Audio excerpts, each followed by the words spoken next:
Hello, this is a screencast of your Sludge Academy 1 worksheet. Because we don't have time in class to go over this and we're starting our project, I want to make sure that you have some assessment here and some backup. So we're going to do this together. Let's see, and I've already put down the definitions here for the top 9. Please pause this and double check your responses to this as well, but we're going to keep moving through. Now, procedure 9.1 was the density of a solid, and a couple things that want to make sure that you are aware of here, and it's when, let's see, when we get down to the bottom. Obviously the pennies were not pure copper, and it's because the density of your penny should have been about 7.5 grams per milliliter. Oops.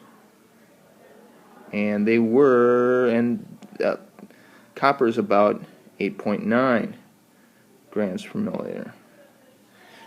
And so if you look at the list of metals here for number 7, you'll see that we have a variety of let me get this out. A variety of densities in grams per cubic centimeters, which is also equal to 1 milliliter. So any of these could possibly be your density, but we're going to cross a few of them out. First of all, we're going to cross out nickel. Okay, and because what we're doing is we're averaging the amount of the densities. So 8.9 plus 8.9 divided by 2 equals 8.9, which does not equal 7.53. Now, the rest of these could possibly average out to be 7.53, but we don't know the relative amount of copper to the other metal, which makes a big difference. So if you remember, the next Monday after we did this, I dissolved all of the second metal out and just showed you some copper wafers, and you would have been able to see that the vast majority, about 95% of that second metal was, or I'm sorry, 95% of that penny was that second metal. So if you consider that and consider the average to be the majority was going to be the second metal, the ones you should have taken a look at were these two, zinc and tin. The rest of these are out. Okay? So either of those would be a correct answer. The one that we know for sure, it's zinc. And zinc is the second metal because it dissolves in the acid that I use, which is a secondary test. All right. Now, considering procedure 9.2, there were a few things I want to make sure that you understood, and here is because I wasn't able to make comments on every single one. But if I made a comment on something, you can rest assured if it was a negative comment, it was a deduction. So a good example of that would be when I asked for you to, let's see, when I asked for you to record the placement of each dot in the space below, and if you left this blank, okay, that was a deduction. All right, so you had to follow the directions. You had to include your key. And then it helps me because I know then what you're talking about when I'm looking at your filter paper, or at least when I'm looking at your next page, which we will go. So on the right side should have been a filter paper, and your filter paper should look like this.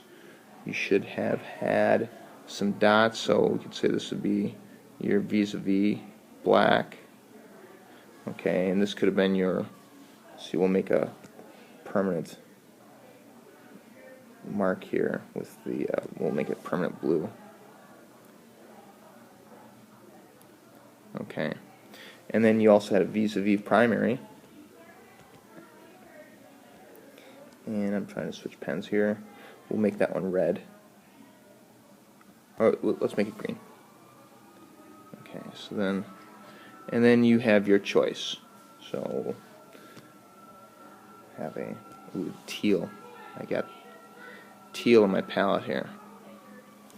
Alright, the vis-a-vis should have seen 3 or 4 colors. Actually, you just should have seen the colors running. Alright, so you're not going to see black as much as you're going to see some yellow. I think there was a yellow band right around here. And there should have been a red band a little bit higher than that. And then there should have been a blue band up a little higher than that, roughly. So the correct amount of colors for the vis-a-vis black is 3, and it's blue, red, and yellow. Okay. The vis-a-vis primary depends on what you had, and that one's the green.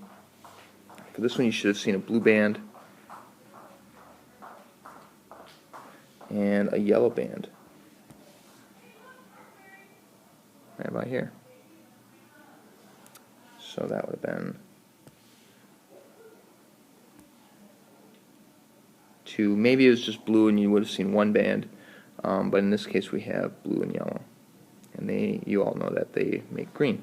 Permanent color marker, you would have seen 1 color and no movement, so it's just blue.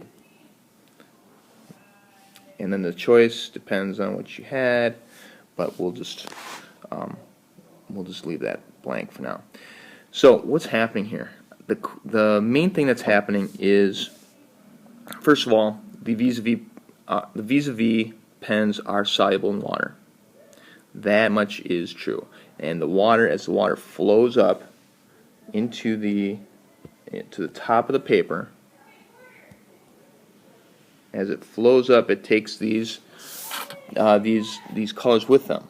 Now, why are they separating? This is, I guess, question number 1 now. We want to make sure that we consider that. Using all of your data, determine a hypothesis explains what happens to the vis-a-vis, black vis-a-vis marker. Number 1, it's soluble. Oh, let's get a pen out. And I'm writing with my finger, I apologize. It's a little sloppy. But, so it's soluble. It is a soluble solid that is in the solution. It's being drawn up. Okay, it's drawn up 3 colors. And they are being separated by their density.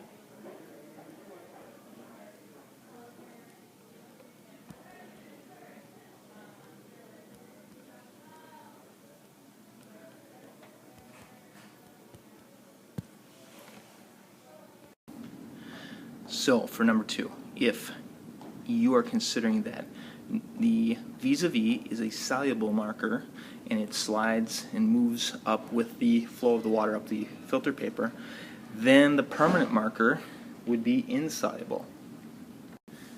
And the permanent marker does not travel with the water. So it is insoluble.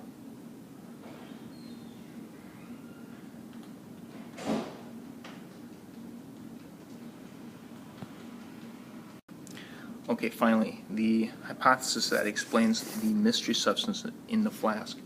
That mystery substance was blue food coloring, and so it should have been blue, and we just have 1 blue food coloring, food dye.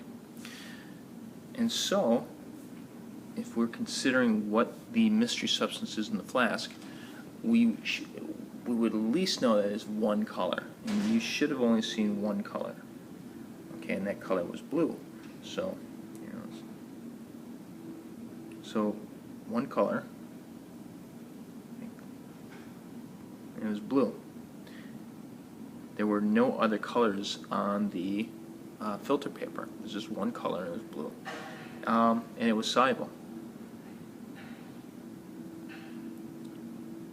So as a sludge scientist, you would be looking for, you'd basically be able to eliminate all the insoluble and all the yellows and greens, and just have one blue soluble dye. That's it for Sludge Packet number 1. Sludge Packet number 2 will be coming up very shortly. Thank you.